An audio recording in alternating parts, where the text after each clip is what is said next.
we met Nanu in Bangkok, in Thailand, when we were all teaching there. But he has studied and worked for a long time in Europe, right? If I'm correct, in London and in the Netherlands. And then he has had projects in Spain, in Hungary, and a bunch of other places in Europe. But he's now back in Bangkok, where he runs his own design practice, and also where he teaches at INDA, which is the school where we used to teach before. So we've collaborated in a couple of projects in Bangkok, especially the FREC project, which was the reclaimed furniture for the community center in Bangkok. And yeah, it was great to have Nanu in the team, because he is very knowledgeable about any kind of construction technique, but especially when it comes to cabinet making, carpentry, and really how to treat materials and be creative with that. So it was, I think, a necessity to have someone so much skilled in a project that was completely unexpected, because every new piece would pose different challenges, and then you had to figure out what to do with it and how do we connect this with that. And yeah, I think it would have been impossible without him. So we have invited him today to just present us a few references. I would say the hope we had, the idea we had, is that once we have cataloged the objects around us, or at least once we have an idea what we have available around us, we might get itchy to do something with it. And you know, we have so many items that are maybe completely useless, or at least underused, and maybe we could not only share them with other people, but also change them, modify them, and find a new life for the objects. This is something that we're doing a lot, of course, in our projects, and also in the project that you guys are working on right now. I think in several of them, the idea of recycling, reusing, repurposing is central to the design process. Yeah. So we just hope that this is going to be inspiring for the continuation. Yeah, you want to present your screen, Nanu? Yeah, do I just press share screen? Yeah, I guess so. Desktop. Okay. So now this is on, no? Yep. Yeah, you're on. Okay. Okay. So yes, yeah. So with this one. So thank you guys for stopping by, making times, and you know, listen to what I have to say. So I'm going to go through with introducing me, but also like the place where I'm coming from, just for you to get the feeling of the sense of feeling of you know, my environment and how I do things. So I come from Bangkok. It's a pretty big city. It's like 15 to 20 million, give or take. It's quite a hefty city, and it has and it's a developing country, which means there's the big divide between the rich and the poor, and still a bit of corruptions, and you know, all of that sort of molded how the city is. So these are like street shots of you know, construction workers in the construction camp. They build their own houses overlooking, you know, condos for those who they built at. I don't want to start off too heavy, but it will get lighter as we go. Bangkok is a street of pretty shitty pavement, you know. Like I say, is like corruption is in every corner, and we have our own challenges. Like, you know, like these, if any of you been to Bangkok, you might sort of step on one of these pavement and you get like street juice coming up your leg. So there's a street artist sort of, yeah, I don't know, is this just like a 90s game? I don't know if you guys are familiar with this. Minecraft. Mine, yeah, exactly. It's also, we also have a lot of street arts, I would call, but these are made by electricians, you know. These are crazy wirings, man. I don't know how they deal with it, but you know, these are interesting sceneries. Bangkok life, just spill up on the street. There's a lot of street food, and it's also, it's like a bread and butter of local economy. Like if you got nothing to do, you can set up a store, you can make money just off the street, just like that, selling whatever you can, and there will always be people coming and eat. But we are also a city of, I like to say city of makers, because you see things getting made all the time on the street, like these furnitures we made, turn busted furnitures into, you know, working furnitures. But usually this kind of thing is associated with working class people. They will make furnitures, they will build their own homes. You know, these are like series of pictures that my friend took. These are like community underneath the highway. So these guys just check up, find whatever they can, you know, like from junkyard, from whatever. They just build it up into a house under the bridge. And, you know, they're living in a, I would like to call it like a constant, permanent state of makeshift. Whatever works, you know, they just build this and they just jump the line into like a main electrical lines to their house, and, you know, pirate the electricity. And not far from that, there's like a junkyard, you know, like, and again, like local economy, like people don't have anything to do, you can just make a living by sorting out materials in a junkyard. So yeah, you know, real life cataloging, you know, these guys are sorting out coppers, steel, plastics, electronics. You know, scene like this is pretty familiar to those who walk around Bangkok, you know. It's pretty cool.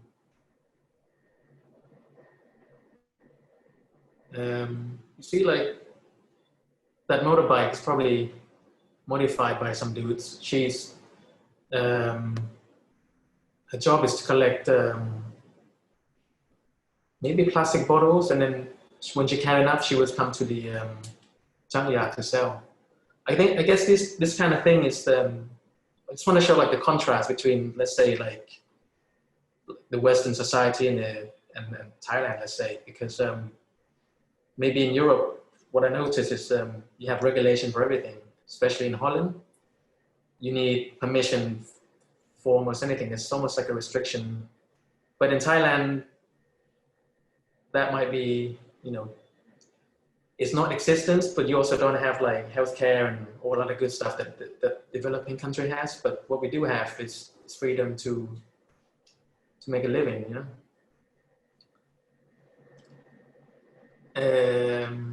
Modification, yes. Trucks turning into vegetable store. This is just taken right outside my office. And another one is motorbike turning into a barbecue cart. They're selling somtam and chickens.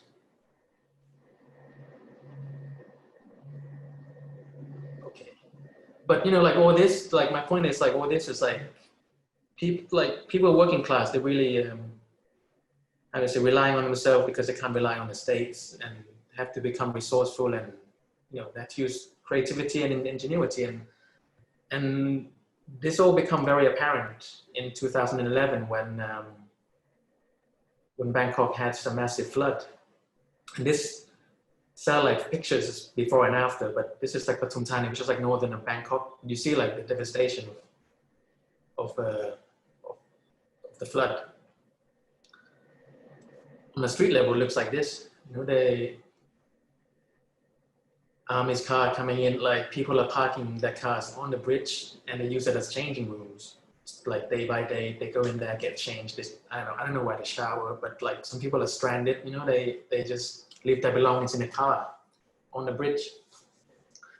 And, you know, when you got no one, well, when help doesn't arrive, you got to help yourself. And, you know, some people like just shack up in one of these, it's a section of a highway road structures, or it could be BTS. But anyway, yeah, they shack up in there, and you know, and during the day they come out and making their own rafts. Excuse the resolution. You know, you find like pretty cool ingenuity. Like these guys got a mini generator is turning into like a raft. You know, whatever he found. It's pretty cool.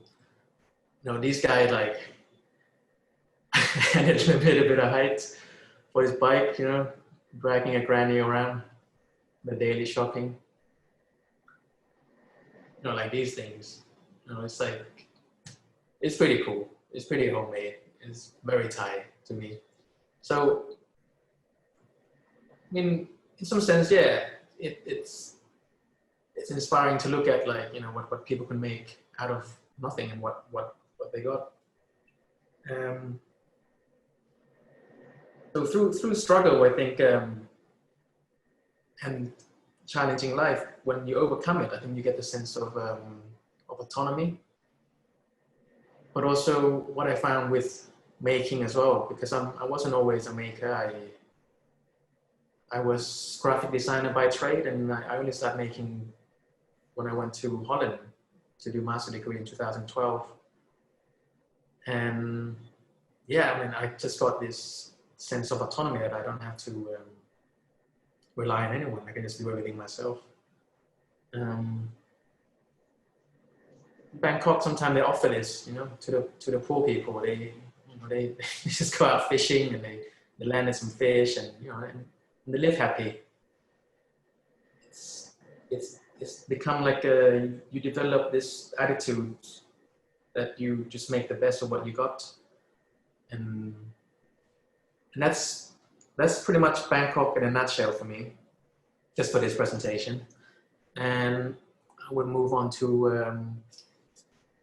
the second part of my,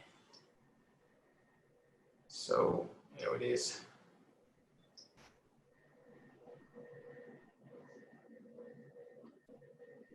So thanks, Jan, for the introduction. I'm not all that prestigious, as Jan said.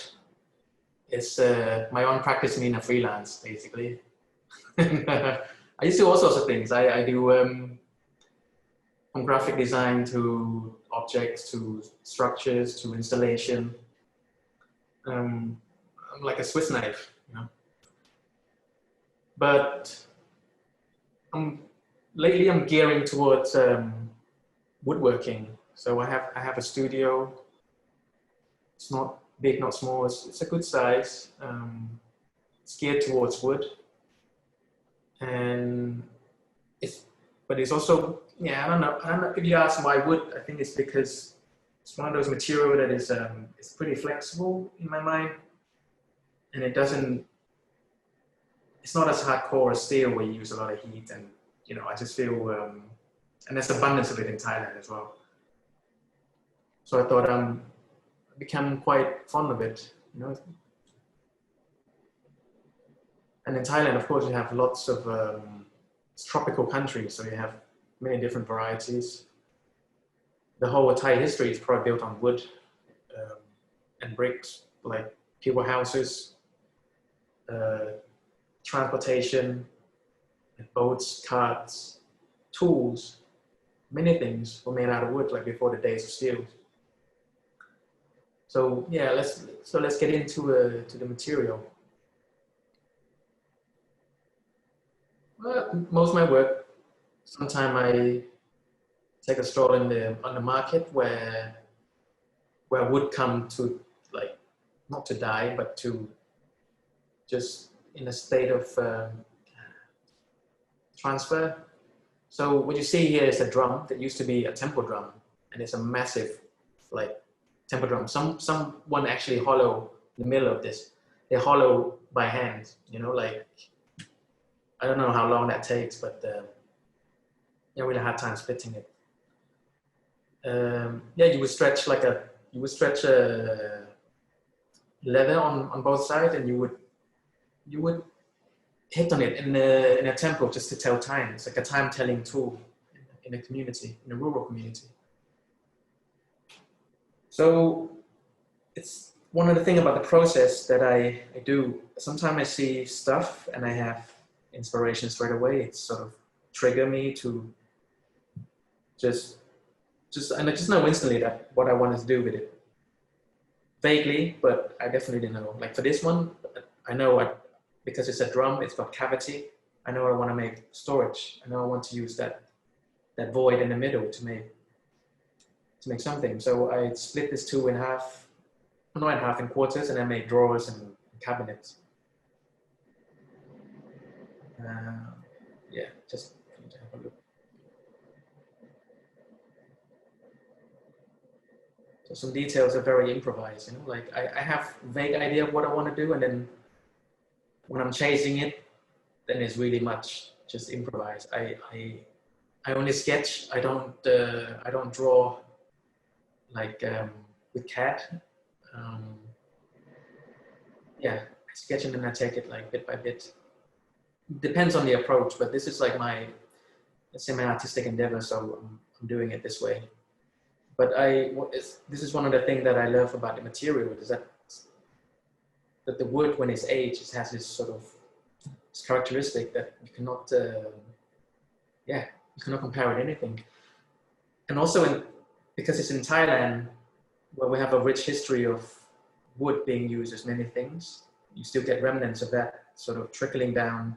You can find it in the corner of the market. You can still get, you know, whereas in Europe or something, or in Japan or whatever, I think most wood are being processed straight away, and it's a commercially grown forest. So everything is been designed and it's been managed.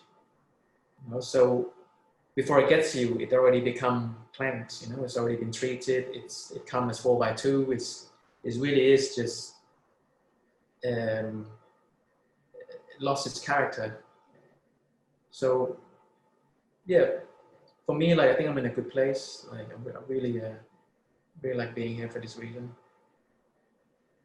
Another one is like this boat rudder that I found in the market. This I know exactly what I want to do as well. I just want to make a bench, and I just spend, once I know, I just start with the process and I'm just chasing it, you know, and just making it. So there's the details, you start preparing it. So what I mean by chasing it is that, you know, these come with, we're just getting it on. That cabinet and drawers, it started by me trying to split this thing into two, and I was using an axe for this, and because I don't want to use a machine because I don't want a straight cut. I wanted to rip, preserve its characteristics, so I wanted to rip along the grain. And I spent a whole day like ripping this thing. Really, like, it's a lot harder than I thought. And then once I got it, you know, I start gridding it. So this is also the process that I like. It's dealing with chaos, but you put a bit of order in the chaos, and then you're trying to manage it, because you know, you're presented with something organic, something that is shapeless or formless, and then when you're trying to manage it, you sort of find your straight line within these curves and grains, and you know, it's pretty challenging, you know, like I'm not the usual approach. So this is me doing cutting out. Yeah. Building it up. Yeah, same with this started with me. This started with me just taking nails out. It took me a whole day to just pull out all these nails. And I keep every nails actually. It's pretty cool. And then in the woodworking process, you got this thing called like butterfly, where you fix the cracks. So you embed all of that into what you might thought it would split in the future. So this is like stopping it split. But it's also become, how you say, could be a decorative element, but it's more functional. And I use like a harder wood for this, so sure, it doesn't split and it gives it a bit of contrast. So I spent a lot of time finding straight lines. You'll see in a minute that because what I'm presented with is just not, nothing is straight. You just really have to find your grid, work with it. But I love these grains. These are like rather, I don't know how old this is, but it's passed, like water passed through it, and you can see it that it's aged the way, like it's been sandpapered by water basically. And I just love it. And this is a day that I put the backrest on it. So these are the pieces that I know exactly what to do with it. You know, you see it, you get instant hits. As you can see here, see like I'm trying to level the floor with the unevenness of the piece.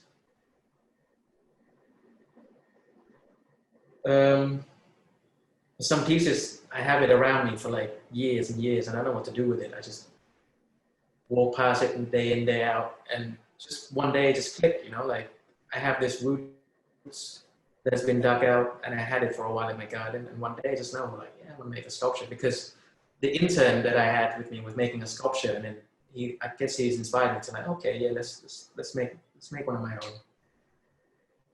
So I add leg to this. Start adding leg to this piece. It's another view. It's quite raw, and it's a root that's been dug out, but I think the tree has been burnt down because you can see the char marks at the bottom of this piece, this bit here. I don't know if you see the cursor. The cursor in. So it has a story, you know, like this tree's been burned down and someone dug it up. I add the leg to it, but maybe I should talk about how.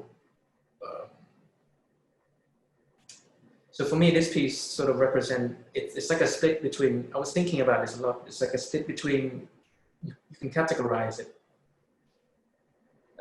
Products or furniture by, I don't know, for me it's like wild or domesticated. So you have domesticated furniture, you have things that are highly functional, like highly finished. You buy it in the department store, it's soft, it's been sand everywhere, you know, it's well finished, you know, you touch it and it doesn't, you don't get any splinter, you sit comfortable, you like, you know, it's tame for your house, tame for your use. But then you get this kind of thing that is just straight out from God knows where, you know, like, but for me, working on this piece, I thought, well, you know, like, if you wanted to have, if you want to have a little bit of, yeah, if you want to have a pet, you might as well make it tame a little bit, you know, like so this become like a sort of like a play in a balance between what's wild and what's tame. And what's tame for me is that the leg that I was adding has a little bit of resemblance to, because in furniture they have this leg called cabriole. You might see it around, it's like a curved leg and it has this kind of finish. It has a foot finish. Since the Victorian days, but the Victorians got it from the dragon sort of foot furniture from China during the tradings. Anyway, this is a finished piece. I continued the flame, because it was burned down, I thought, I'm gonna burn the whole thing. Keep it, making it black, but to make the whole thing like monotone. So here's a close up. It is, I must say, it's a bit erotic, you know, like it's a bit of a mutant between the sex, you know what sex it is, you know, like it's on the high heels, but it's got a dick, I don't know. It's not intentional, it just happens that it is this way. You can see like the burn texture, it's really come out really well. It's really like, when you get close to it, it's like muscles. See the grain start cracking. Yeah. So sourcing materials, yes, sometimes I go to places similar to this, like some people, before this presentation, I made a shortcut. I couldn't be bothered to go around the market and take pictures. So I thought, you know, I just go online, find on Facebook, but this is all over the place. This is Thailand. And if you go to the place, it would just look like this. So yeah, some people have a slab because a lot of people are farmers in the rural Thailand, and sometimes they have to cut down trees to make way for their farmland. So they have a slab, like, you know, like a household thing. And a lot of houses like this, yeah, in the old days when people make houses out of wood, still a lot left, but you know, like, because wood is now a commodity, because now wood is more expensive than steel. Rich people like to go for wood, but poor people, they got bored of wooden house, so they want to go, you know, they want to have concrete house. A lot of times they would sell the wooden house in exchange for like concrete structures. And when you do sell the house, there is an agent that take the picture like this, and then they will post it, and then sometimes they sell like the whole house. You can just buy the whole house. They would take it apart for you. A lot of time it being taken down into parts. Like, you know, sometimes you have like pillars of the house. You get slabs that was floor or walls, and these are all being sorted. Like they're piled up by categories. Doors are pretty cool. It's pre-made sort of architectural elements, and and during this time, these kind of doors are teak, and these, yeah, you know, like it's becoming rarer and rarer. Some decorative motif. So, because sometimes like you get like things like buffalo cards. It's still quite common. I see quite a lot. I don't think a lot of people know what to do with it, and I see them a lot in the markets. People don't use buffalo anymore, so it is a bit redundant. And you know, it's ended up in a place like this in real life. You know, this is like the wood market I usually go to. All sorts of things come here to be left around and die. You know, like sometimes I see like a whole tree. Like, I mean, yeah, I was buying that. You just find through your gems. You know, you have to really dig through. But I really have a knack for working with old woods. It's just I just feel like I don't need to go and cut down a new one. You know, I already have like a good thing going. We'll have abundance of it. You know, and the other place I went to recently is a boatyard. Boat is also one of those commodities that it's becoming obsolete, because as I get older, you know, like there's leaks and some of them beyond repair, so end up in a boatyard, and then they take it apart, and then they, you know, in a place like this in Ayutthaya, where the main river that runs through Bangkok passed through this town, and Ayutthaya it's still one of the port that exports sand for construction, because we use river sand for construction. It has to be river sand, because then it's not salty, and then yet concrete binds better. Anyway, so this place is a hub for boats, and over time, it's these things just become obsolete because people now use steel barge. You know, like modern times, whole thing just becoming obsolete, and these things just come to die, and these guys take it apart. I don't know how they take it apart. It's so huge, and some of these pieces are like 10, 20 meters long. Single piece of teak. You're like, this is Like for me, this is like gold mine because you don't get that anymore. Like a whole tree. Like you don't get slab like that anymore. You see the skeleton, you see, yeah, feel the river. You get like elements like this, you know, these are like cargo ships. So often, because when people go overnight, they will sleep inside and have a cabin. So this is the entrance to the cabin.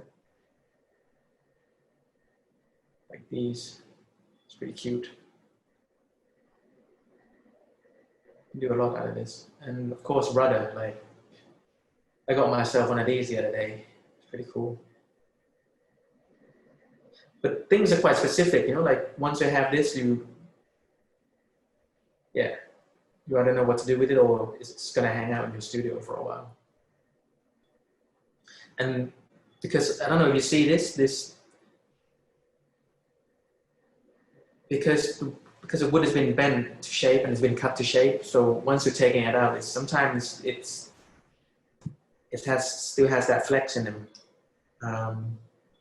So sometimes it could be quite, you know, it has a character, definitely. You really have to know what you're gonna do with it. These are like the spine of the boat. I wish I'd taken more pictures if I know I would gonna give this presentation. But you know, and then some other time when I'm not doing my own sort of piece, I get permission, and this is one of the recent one where from the British Embassy where the land was bought by this department store when they demolished this beautiful British Embassy land to make way for the department store. And some trees are being cut down and then being moved, and I was called up to make furnitures out of this tree. So this was like literally a month ago. I think we went down to pick it up, a few of the pieces that we can. So we're trying to say that we're going to turn it into furniture, and we're going to either give it away as a gift or we're going to decorate the new British Embassy or the British residence in Bangkok with it. So we picked up quite a few pieces, and these are huge pieces, by the way, so I'm going up. And we took them straight to the sawmill to be cut into size, and maybe I'll show you some cool pictures. Video actually of the sawmill. Excuse me, I think I have it. Yeah, I mean, for those of you who've never been to sawmill, this is pretty cool.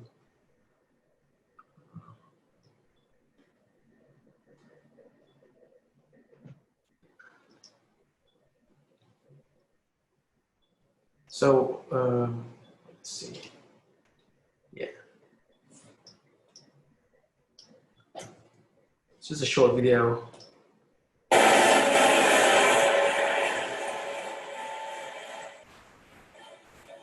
Is it running fine on the? Yeah, it's a little bit broken, but it's okay. Oh, shall I play it again? Maybe I'll play another one. Play again. This one is pretty cool. Okay, I'm trying not to be broken.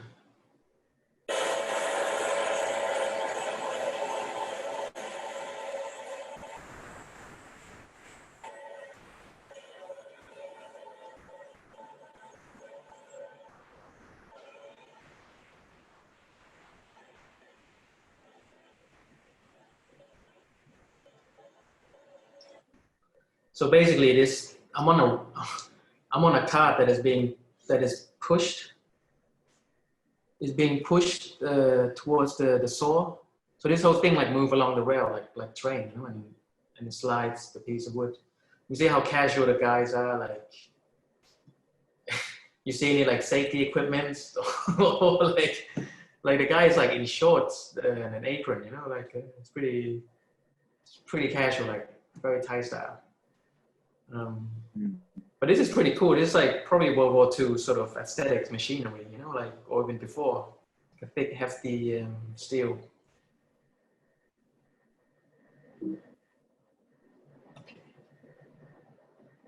And so while that's in process, because the wood that we cut is being treated right now, so got nothing else to show. But maybe I want to talk about the project in Spain, because I think this is pretty relevant to this module of the idea of cataloging. But this one is very much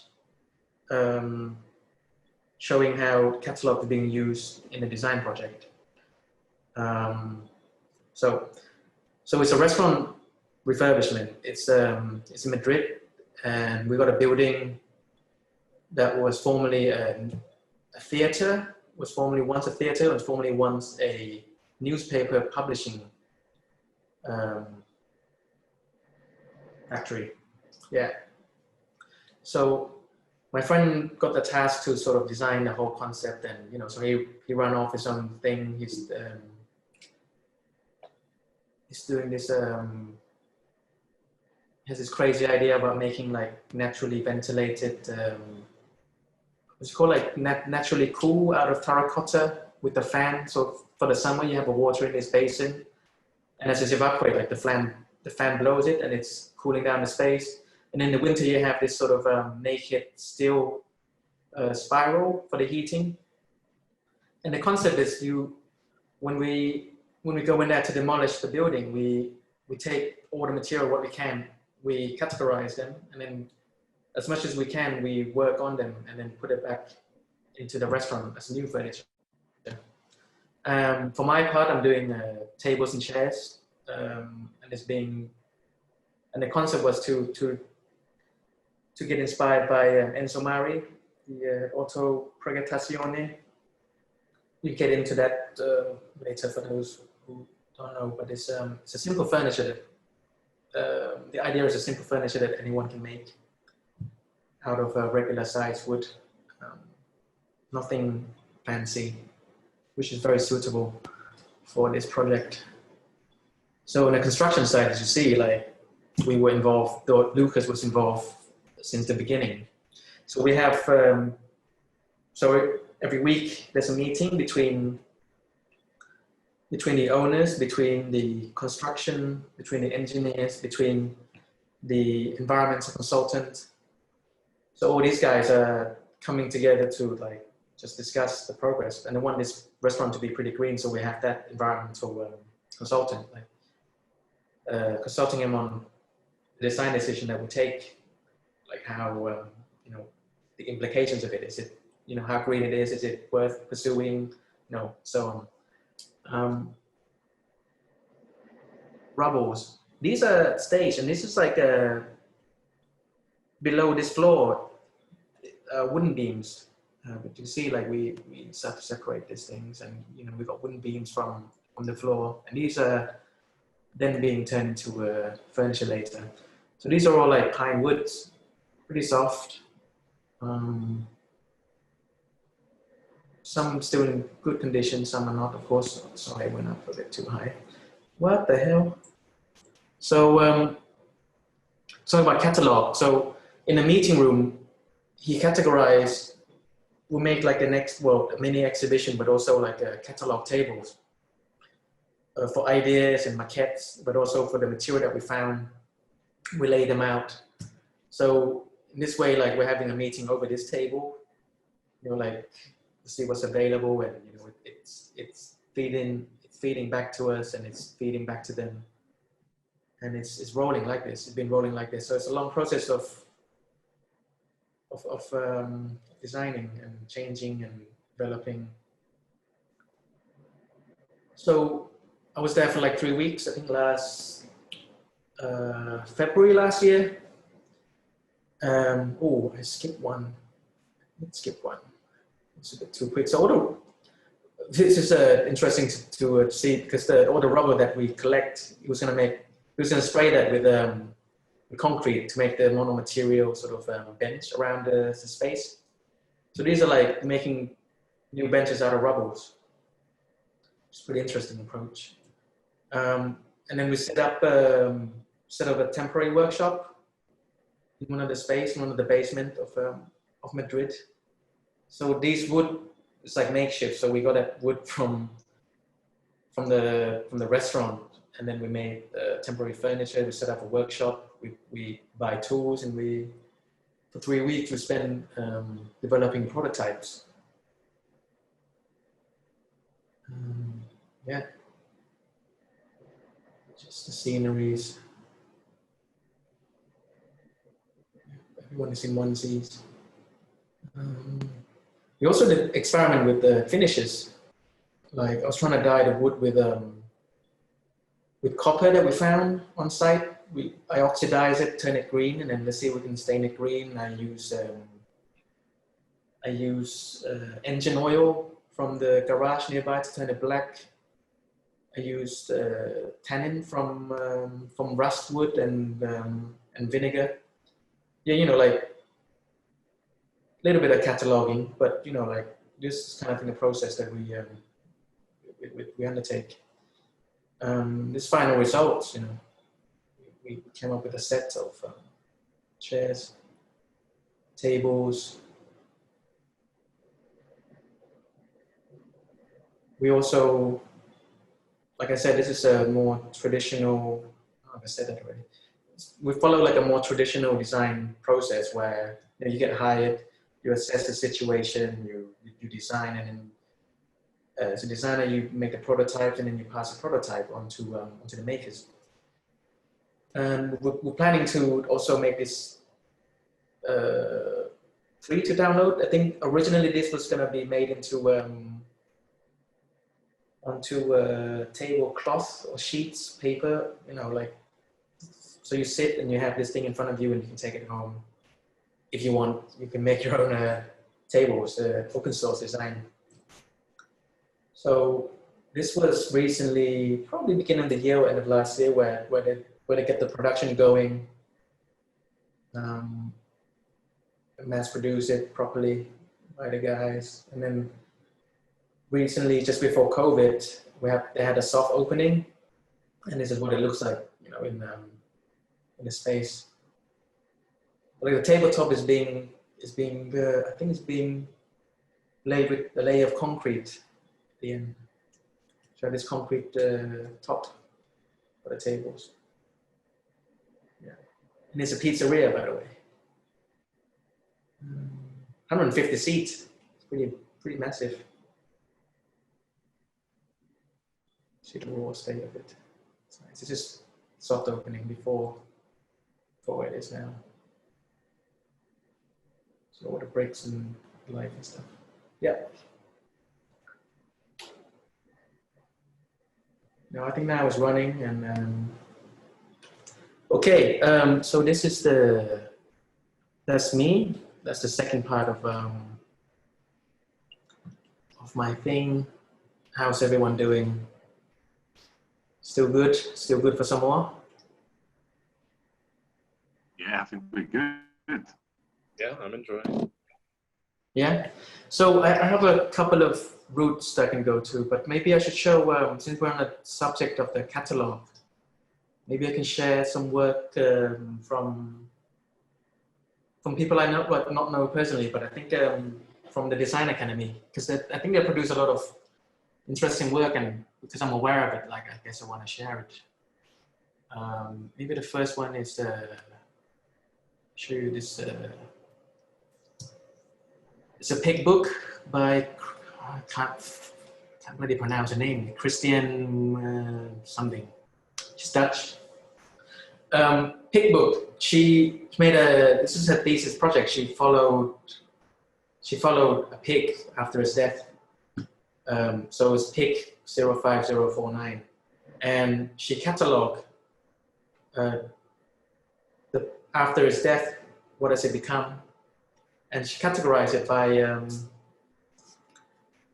by let's say skin, bone, blood. You know, I think she has a major chapter in there, and it's amazing what you found, because it's a whole journey through what has this pig become. And as you can see from the thickness of the book, bloody hell, what did I do? Yeah, as you see from the thickness of the book, it has found a surprising thing. So like, so for those of you who are interested in making a book, to materialize your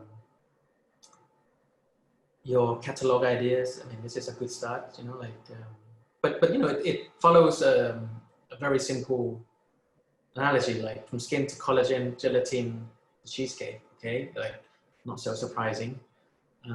Soap, yeah, fat, bone fat, fatty acid, soap, so it's like the process.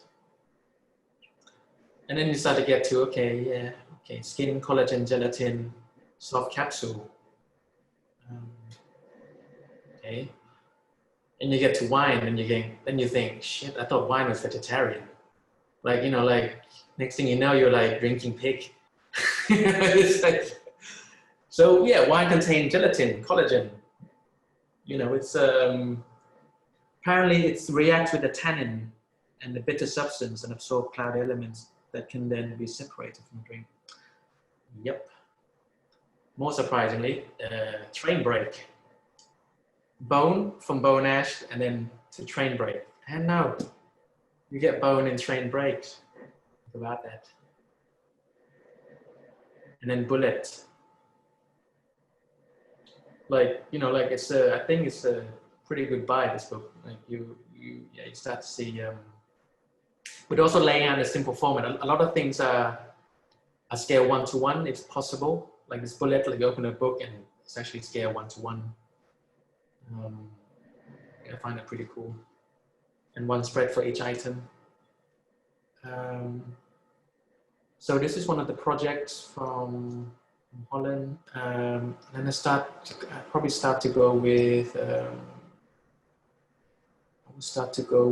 Atelier and Owl. This is a studio based in Eindhoven. They also teach there, and a few years ago they undertook like a huge project because they're working with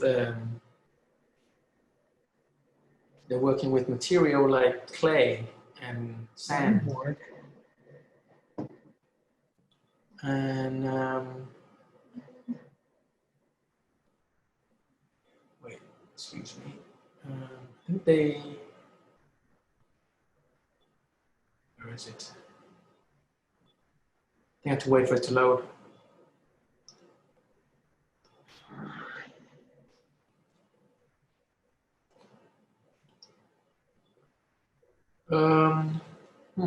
This was different the last time it's okay, just waiting for it to load.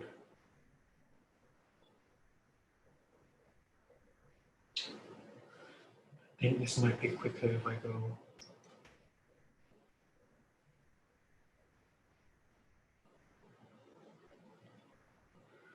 Sorry guys for the hiccup.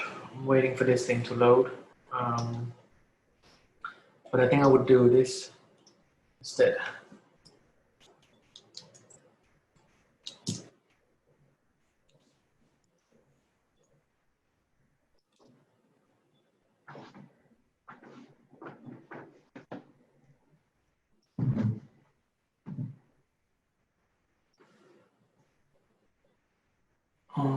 So a few years ago, they start cataloging Holland by the type of clay that you find in each part of Holland.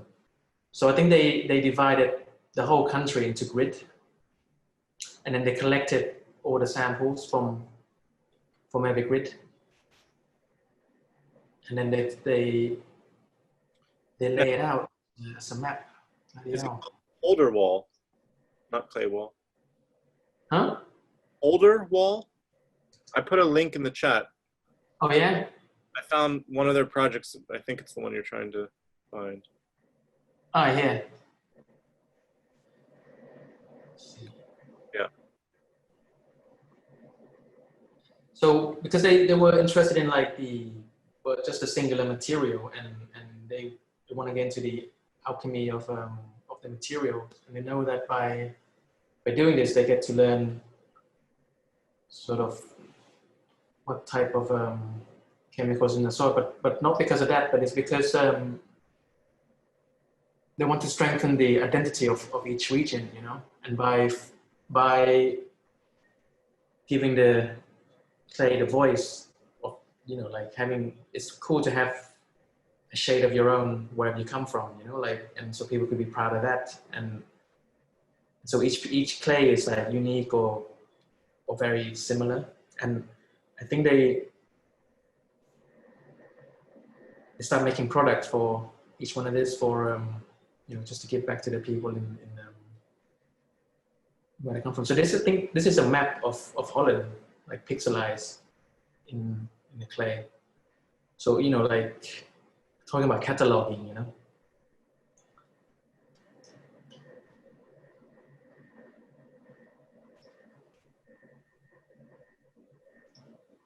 But then they also turn all this clay into like tablewares and other things.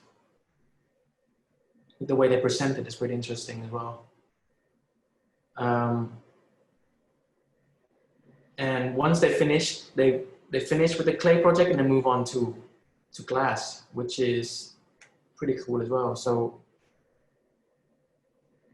they start collecting sand so they started from Holland, and then they move on to sort of part of the world as well, where you can, and actually this is an ongoing project where you can actually ship, you can ship the sand that you found in your region, you ship it to them, and then they take a sample and they keep it in their catalog, and then in return they would, they turn it into a glass and send it back to you. But of course, like, you buy back the glass. To see the world, you need to see the world in the grain of sand. That's the project.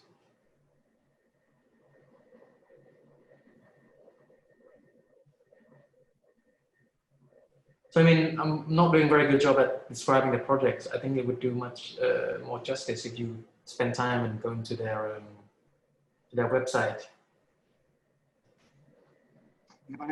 In general, we have been, like, it has been very helpful to share a link with each other's, and yeah, because this generates a lot of discussion. So I think that's good if you show us, if you give us some references, and then we can also openly discuss about them. Yeah, I mean, this is kind of it could easily spill out into another discussion that is not catalog, because this in itself is like, it's like a thing, you know. But I guess you can talk about how they catalog it, and I guess how they undergo this huge task to or ambition also to collect all sorts of sands, and you know. And apparently the whole point is. I just wanted to say it's a nice reference, because we had a presentation before from someone who's an expert in geology, and there was a lot of discussion about, you know, like, trying to understand the story of terrain and how that relates to time, and there's also a few fellows also connected now who are into pottery and clay in general. So there were already a few ideas about how the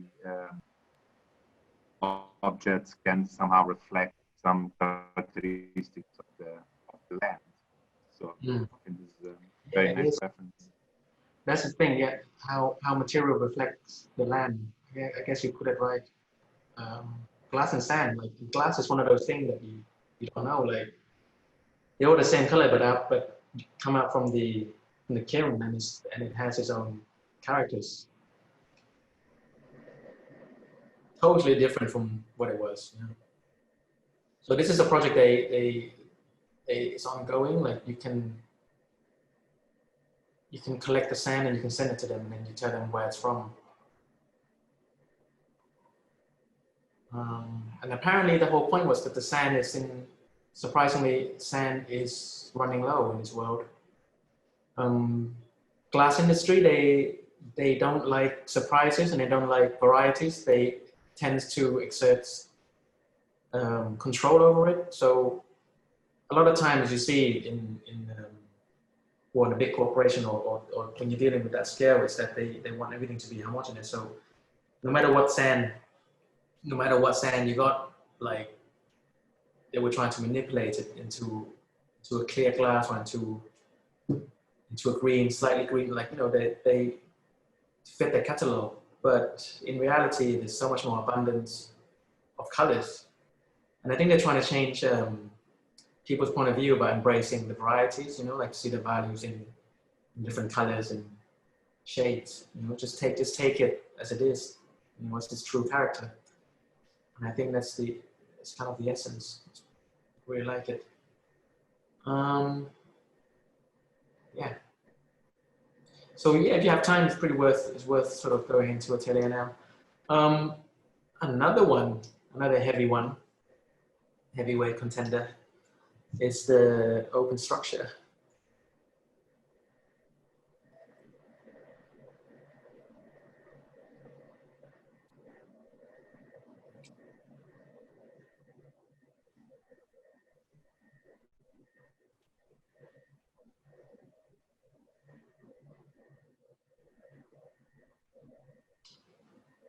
Ooh, my computer is slow.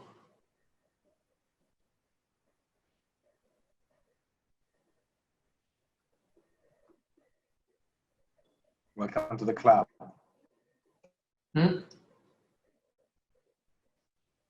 Welcome to the club, you say? Nanu, I shared the link with everyone on the Discord channel, so Okay. if you're having problems, we can open it individually. I don't know, maybe you want to just talk a little bit about what Open Structures is while we're kind of individually surfing through.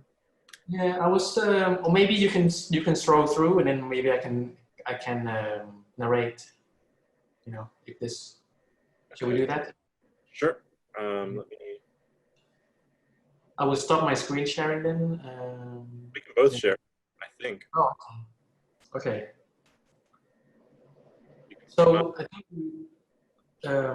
before anything, I think he has the starting point of his project was that how I think he's fed up with how when things got broken and you cannot fix it because few factors like planned obsolete or just general sort of outdated of things that you know, when things get broken, you either throw away or get a new one. It's just the way these economic models work. And for him, I think he was thinking that what if certain things speak the same language, like certain parts speak the same language, and after one thing dies, maybe it can be taken apart and become a part of something else.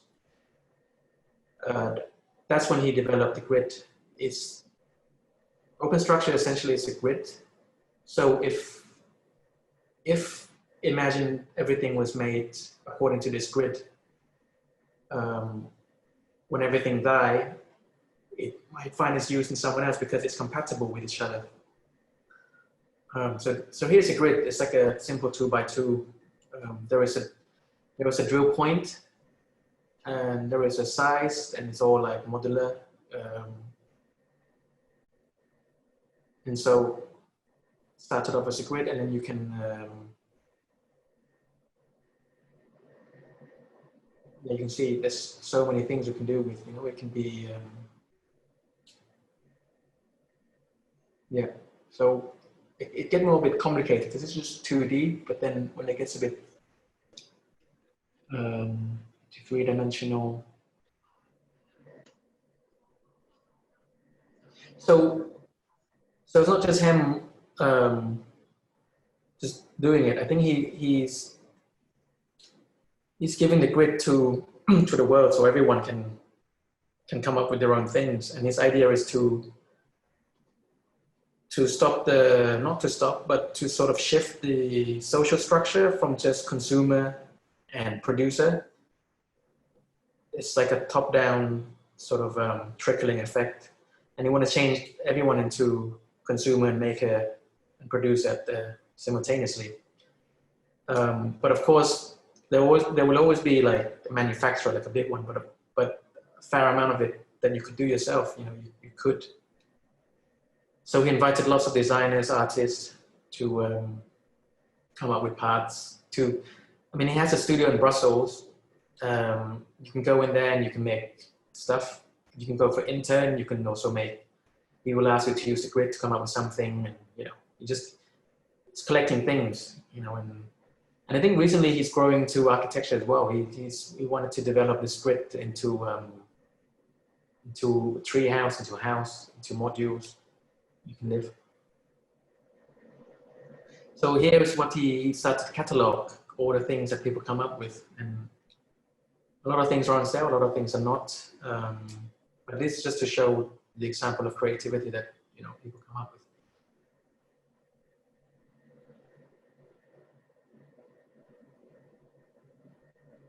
So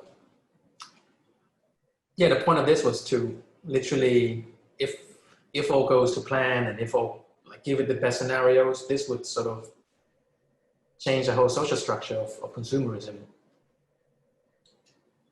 If in a perfect world, or in his perfect world, a lot of things are, but yeah, experimental stage.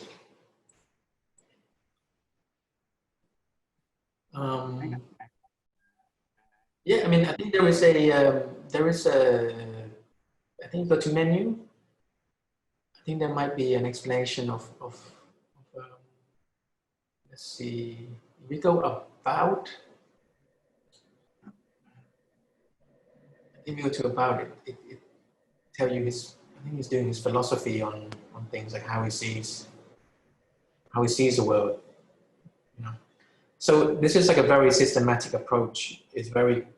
It's simplifying the world, things to use into a grid, or find a grid in things that you use, or, you know, which is, it's a totally different approach to my work, but I still appreciate it. My work is just, you know, but sometimes when you're dealing with wood, but also the whole country of Thailand, you know, like you don't consult the grid. If you want to make things happen, you just, you know, cut and paste, screw it in. It's a bit messy, but that's how things are. But I guess it's just like an approach where things are really compatible, you know, like on purpose and by intention, just fitting together. Yeah, I mean, I find the kind of intense a little interesting, you know, that he's aiming for it to be this universal system, and I am skeptical of that, but I do like finding relationships between disparate objects which maybe don't have connections, but it seems like he'll manufacture some of these connections. So, you know, like there looks to be a lot of 3D printed parts as well, which then become the things that connect maybe a random stick to a piece of wood or other elements. I think if you go to look at the catalog? Sorry, in the menu. I think there's this guy called Lucas Wentworth. He did he's in parts, maybe. Parts? Yeah, maybe in parts. Where I was, yeah. Oh, maybe you can search by designer too. Oh, sorry. Maybe search by designers to. What am I looking for? How did you go to community? Menu community. Man, there's so many.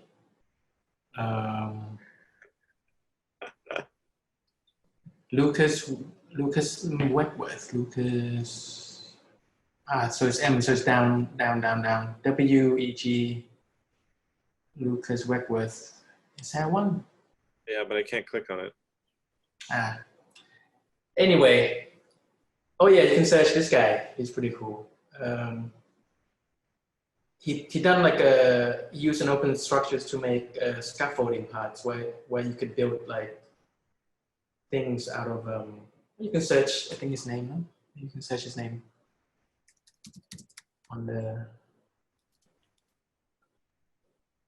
Open Structure website as well. So among other things, he grows. Amongst other things, he makes. Oh yeah, so here's the open structures.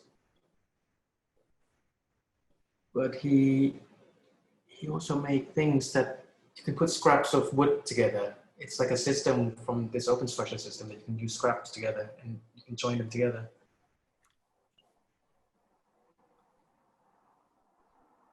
Or I guess you can do Lucas work with open structure. You can search that.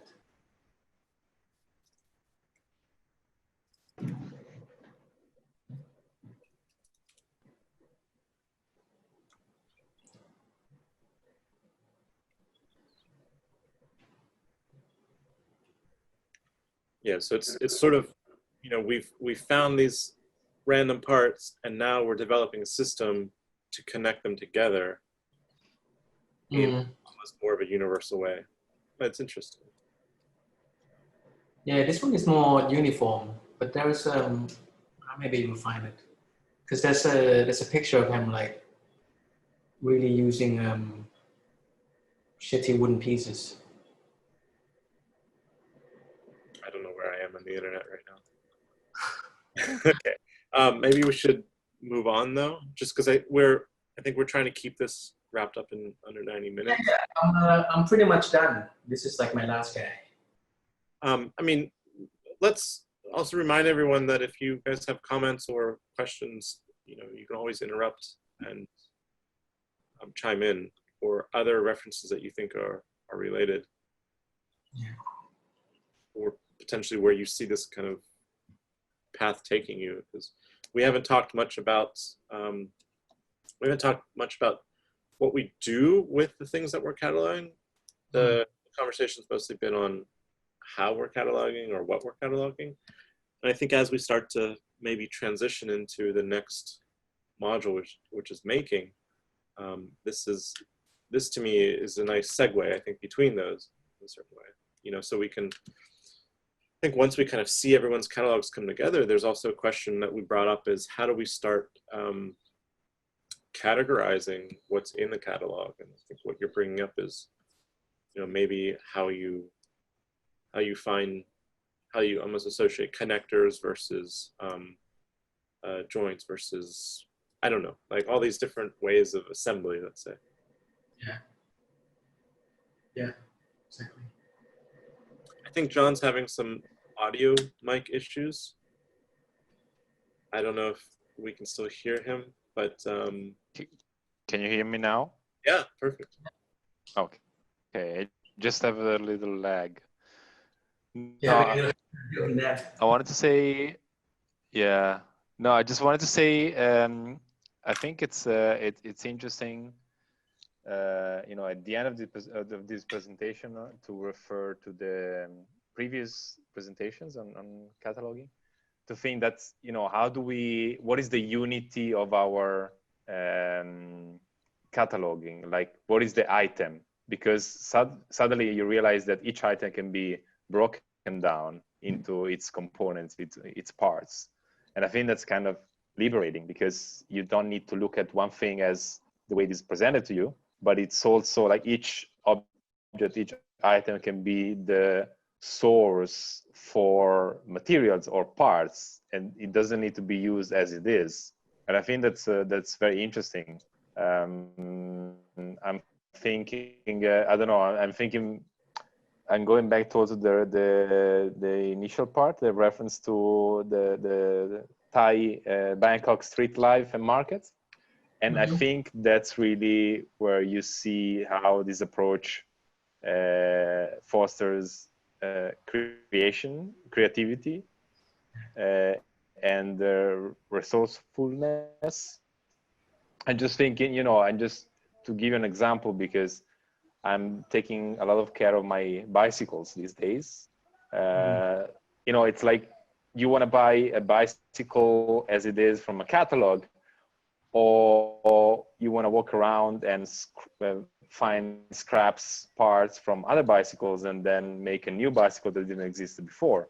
And I think that's like a completely different way of being creative, which is not about coming up with a sort of a pristine virgin idea, but it's about, and I think that's kind of a, I don't know, that's where it gets for me like super relevant. And then we can talk about sustainability, we can talk about use of resources, we can talk about identity and locality, but all of those topics are kind of embedded in this different approach of designing, which, yeah, I really love. Yeah. Just looking back, and I try to include like both worlds, like, you know, like things that happen organically, let's say in Thailand, and then things that are planned for, you know, like. But of course, like in your case, you find bike paths that fits accidentally. You know, that's so much satisfaction. Like I think to anyone that do this kind of approach, you know, you've been looking for this piece for a while, and all of a sudden, like you find something that fits, and it fits well. And it's that feeling that I like. So I think that's about it now. It's like an hour and. Yeah, there's a question in the chat.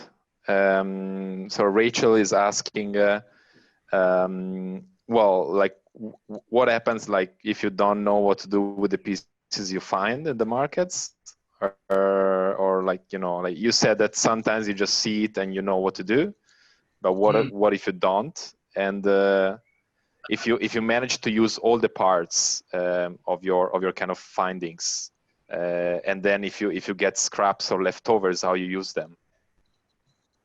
Ooh. I have a stock of things that, because when I go to market, sometimes I see pieces that I like, and I don't know what to do with it yet. So I just impulse buy, you know, and then it's gonna sit in my studio until I know, hopefully, until I know what to do with it. Like I bought a spine of this boat, which is like 10 meters long, but I just love just the fact that it's 10 meters long, one piece. And I know that it become like a sort of like commodity or an investment. I know that I'm never going to find it again, and it's just going to be rarer and rarer. I just buy it, and now I hang it in my studio, like waiting for the day that I'm going to use it. I also have this. I also acquired this piece that used to be a top of a castle from this theme park that was shut down like 20 years ago, and I found it in the market, which is like this legendary theme park in Bangkok, the only one, and then it got shut down 20 years ago. Like I think everyone my age has a childhood related to that, and when I found it, I'm like, whoa, this is actually from there, you know, and straight away I'm like, I gotta have this. I don't know what to do with it yet, but you know, like collecting it for the better days. But for the wood scraps, if it just, a lot of times when it's becoming too small, I can either slice it up, make maquettes, models, or I just do barbecue.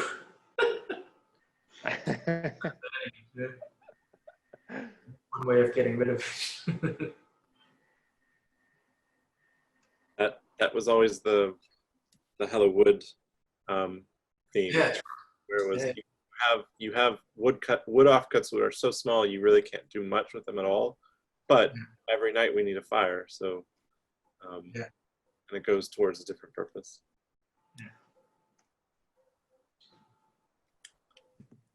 I have a question.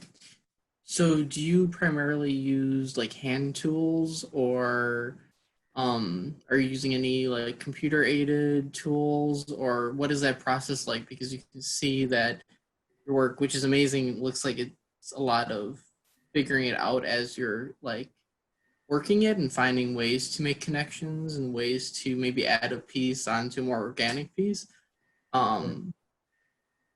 Do you find that, like, are you doing that kind of in the moment, using the tool in different ways? That makes That's my question. Kind of how do you do that process? Oh, I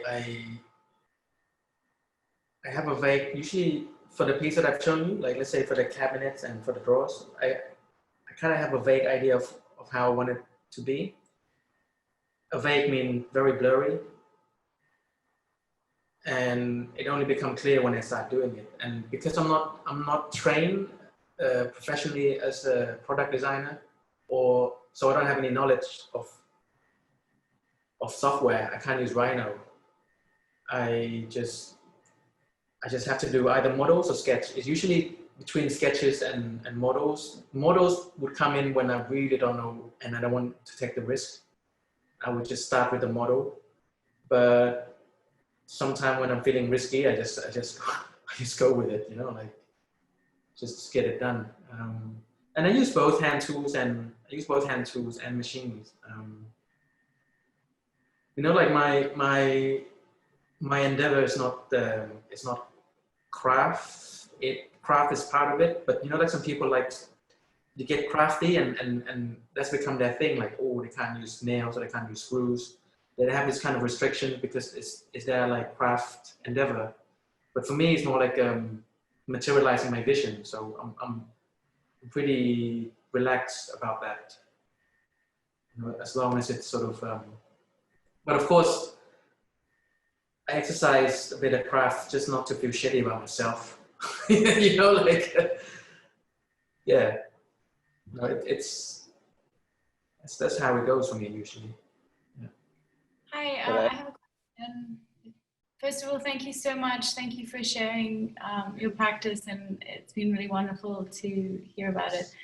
And I'm curious, like the way I see it, and please tell me if I'm mistaken, but I read it a little bit as if you're kind of traversing the lines between a conceptual art practice as well as being a designer, because although you're designing objects, you're going about it in a way which I feel is somewhat like maybe how an artist might.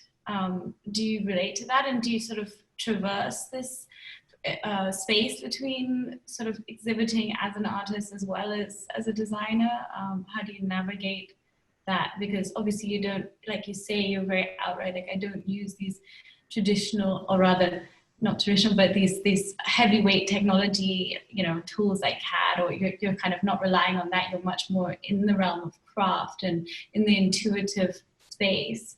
What do you think about that? I think the first questions, yeah, totally. I think,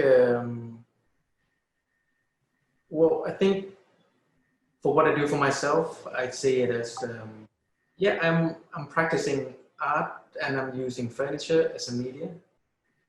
It's one of the, so it's not a painting, it's a furniture, but you know, it's hidden layers of concepts and ideas that materialize into furniture. So you but is it furniture to be sat on and to be used, or is it intended to be? Sure. It's all functional. Okay. But it's like it's functional art basically. I think that's how I would say it, because it's not like it's you can interact with it, you know, and I think one of these things, if you have it and just look at it, I think it doesn't do much. You really have to interact with it to really be engaged with it. So I'm really relying on that.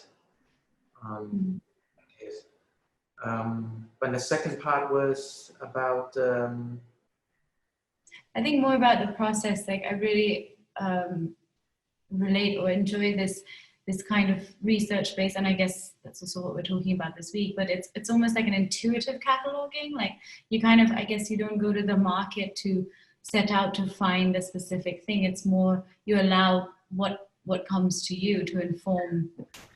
Pretty much. Yeah. And it's pretty much two things. If I make a decision of buy, it's either I know what to do with it or I like it a lot.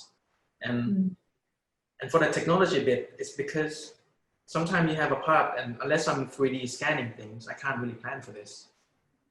You know, like the drums or the boat, like this guy originally is carved by hand, and you know, like you really have to just You really have to just adjust yourself to it to make it successful, because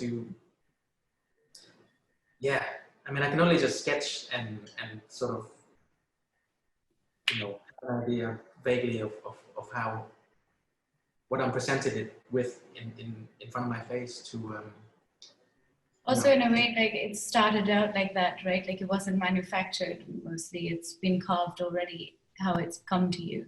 So in a sense, you're taking, from a performative standpoint, you're kind of taking on the same relationship to the object that it had before it arrived to you, by continuing that rather than manipulating it with another process. You're sitting on a very beautiful chair, by the way. I think isn't it a Chinese? We live in India, so I guess we also collect a lot of random objects. Maybe that's why I relate to this idea of going to the market. I really relate to that. I'm yeah, I have a hoarding problem. So, yeah, totally. Thank you so much. I really enjoyed your discussion, presentation. I didn't hear any feedback, so I was worrying if how is everyone feeling.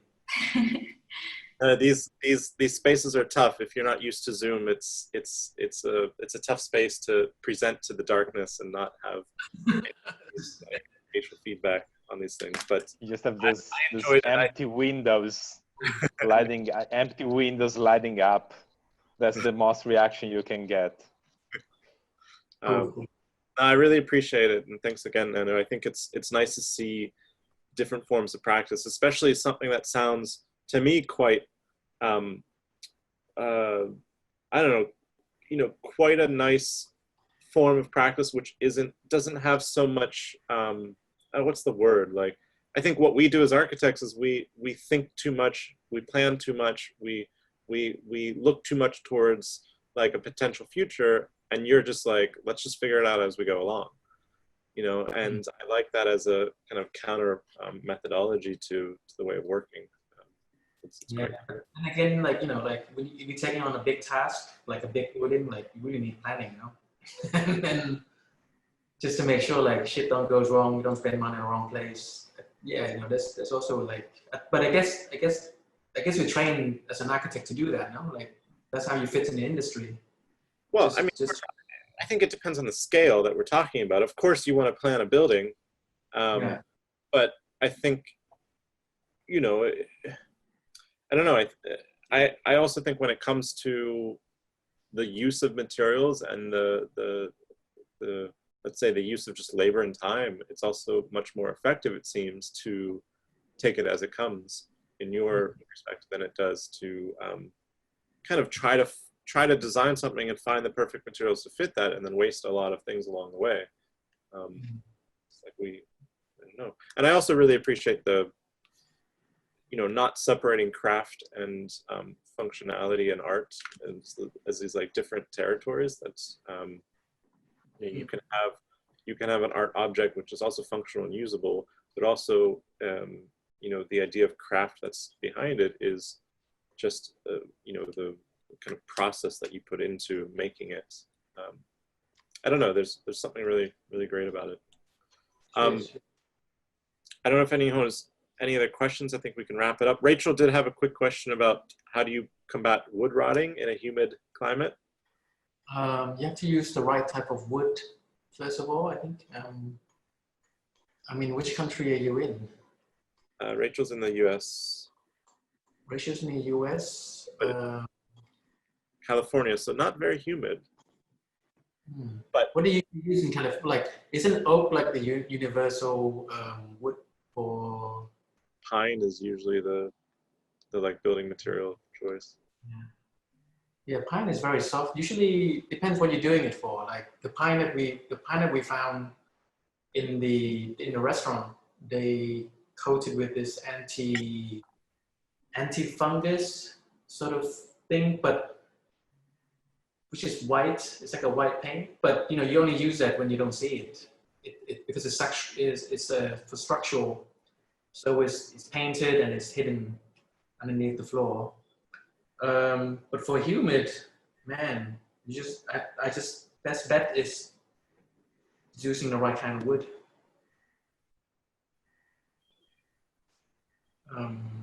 Yeah. I mean, we have different problem in tropical country like termites, and you know you that's why a lot of woods are hardwood. It's also a self-protection against because sometimes if you're softwood and you become weak, you can get like termite can eat you alive basically. So I think a lot of these plants are evolved to be super hard. Yeah, and that's become the advantage of structural wood. Yeah, it was a big wake-up call trying to design a project in Thailand using wood, because it's something that's so universal in the US, at least from this perspective, that you know it's kind of really easy to get and find. And in Thailand it was a nightmare to locate things that I was used to in that sense, and having to kind of shift over to hardwood was interesting. Yeah. Okay, great. Thanks again, Nanu. Thanks again everybody for attending. Hope to bring you back into other conversations once we get some of these projects rolling and have your lots of feedback. Nanu's obviously, I think, going to stick around for the development of the project that we have in Thailand. So Nanu was the one who came up with the great idea to drive one of those boats to the island and then dismantle it and use the materials to put it together. Put the thing together. Let's see how it goes. I'm looking forward. If it's still going on. Is it still going on? Yeah, well, yeah, of course, we'll keep you in the loop for sure. We are, yeah, it's super slow because of Corona, as you can imagine, but it's hopefully gonna move in the next weeks. Let's see. Let's cross fingers. We'll let you know for sure. Nice. Okay, thank you so much, Nano. It was amazing. Thanks a lot. And good night. It's midnight where you are, so thank you for staying up so late. Feeling good. Okay, Cheers. guys. Is that Sing? No, you're drinking Sing? Leo. Ah, Leo. Okay. Acceptable. Cheers. Cheers. Bye, guys. Bye.